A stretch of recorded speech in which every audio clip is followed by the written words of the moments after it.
Assalamualaikum warahmatullahi wabarakatuh. Halo Bapak, Ibu, dan teman-teman sekalian. Kami dari kelompok 6 mahasiswa Fakultas Ilmu Administrasi Universitas Brawijaya. Pada kesempatan ini, kami akan mempresentasikan hasil observasi serta penerapan metode design thinking pada geria buku Pelangi Sastra. Geria Buku Pelangi merupakan usaha yang bergerak di bidang literasi dan penjualan buku. Toko ini menyediakan berbagai jenis buku, terutama sastra, filsafat, politik, dan pendidikan sosial dengan target pasar mahasiswa, pelajar, serta masyarakat umum yang memiliki minat membaca. Yang menarik dari toko ini adalah koleksi buku yang cukup lengkap dan terdapat beberapa buku yang sulit ditemukan di toko buku besar. Namun, di balik keunggulan tersebut, kami ingin memahami pengalaman pengunjung dan mengetahui kendala yang dihadapi toko agar dapat menghasilkan solusi yang sesuai dengan kebutuhan nyata. Karena itulah kami menggunakan metode design thinking.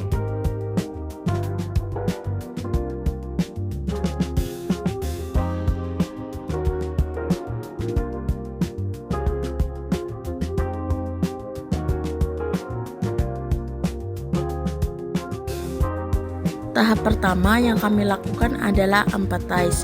Kami berusaha memahami kondisi toko melalui observasi, ingest, dan immerse. Yang pertama yaitu observasi, pengamatan objektif. Koleksi buku yang tersedia sangat beragam dan up to date, termasuk buku yang sedang populer seperti Nawila dan Literature Research Indonesia. Namun, toko ini beroperasi di sebuah rumah kontrakan yang letaknya cukup tersembunyi serta belum dilengkapi papan nama, sehingga sulit ditemukan oleh pengunjung baru. Dari segi fasilitas, kenyamanan ruang masih sangat minim. Area toko cenderung sempit dan tidak memiliki pengondisi ruang, seperti AC atau kipas angin, yang berpotensi membuat pengunjung cepat lelah. Meski demikian, keterbatasan fasilitas tersebut terbayarkan oleh lengkap dan menariknya koleksi buku yang ditawarkan. Hasil wawancara yang kami dapatkan, yang pertama, sudut pandang pengunjung. Pengunjung tetap memilih datang langsung demi mendapatkan pengalaman sensorik, datang ke toko buku fisik guna menemukan buku unik secara tidak sengaja. Hal yang tidak bisa dilakukan dari rekomendasi kaku algoritma toko online.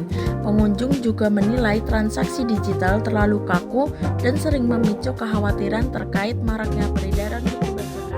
Yang kedua yaitu sudut pandang pemilik toko.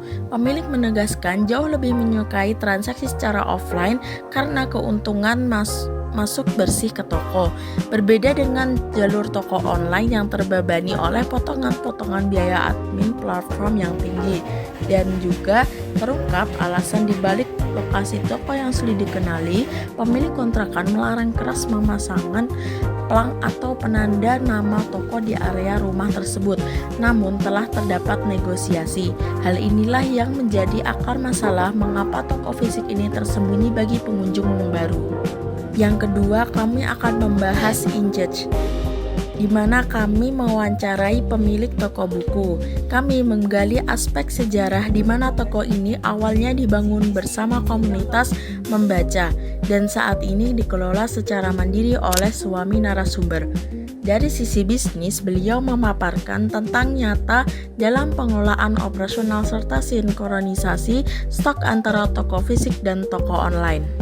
Selain itu, kita mewawancarai pengunjung melalui immersive interview dengan seorang mahasiswa yang kebetulan sedang berkunjung ke lokasi. Kami menggali perilaku mendalamnya mengenai keluhan dan mencari buku, alasan mengapa ia tetap memilih datang langsung ke toko fisik.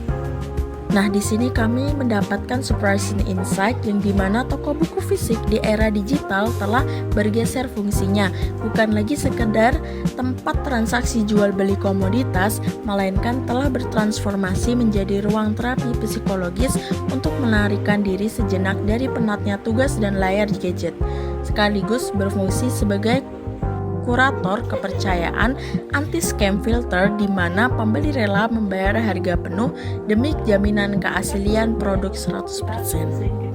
Selanjutnya yaitu immerse. Kelompok kami 2 orang melebur langsung menjadi pelanggan real dengan melakukan pembelian buku di lokasi secara langsung. Dari pengalaman bertransaksi tersebut, tim kami merasakan langsung bahwa koleksi buku yang tersedia sangat lengkap. Dan di sisi lain, tim juga merasakan langsung hambatan fisik yang dirasakan pelanggan, di mana toko ini masih memiliki kekurangan yang signifikan pada fasilitas pendukung, seperti ketiadaan tempat duduk yang memadai dan minimnya papan petunjuk arah atau navigasi buku. Buku ditawarkan dengan harga yang sangat terjangkau dan ramah di kantong mahasiswa.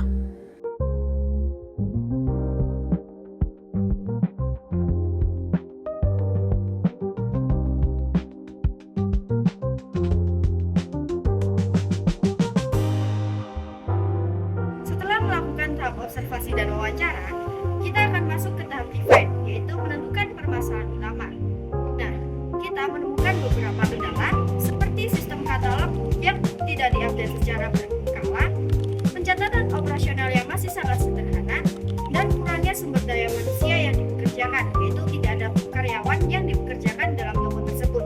Beberapa pelanggan mengalami kesulitan menemukan lokasi toko karena toko belum memiliki papan nama yang jelas sebagai identitas.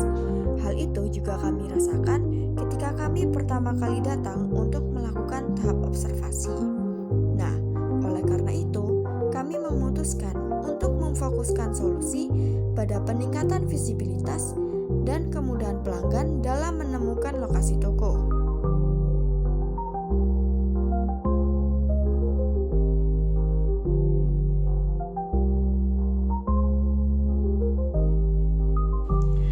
Pada tahap selanjutnya, yaitu tahap ideate, kami mulai mencari dan mengembangkan berbagai alternatif solusi berdasarkan permasalahan yang sudah kami temukan saat melakukan observasi.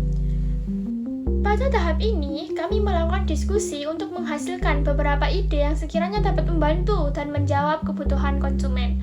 Kami mencoba mempertimbangkan berbagai kemungkinan solusi, mulai dari solusi yang sederhana hingga solusi yang lebih kompleks. Beberapa ide yang kami dapatkan yaitu membuat papan nama yang lebih mudah terlihat, memberikan label pada rak buku agar pengguna lebih mudah mencari buku, membuat aplikasi pengelolaan buku, dan membuat konten promosi dalam bentuk video untuk meningkatkan informasi tentang toko tersebut.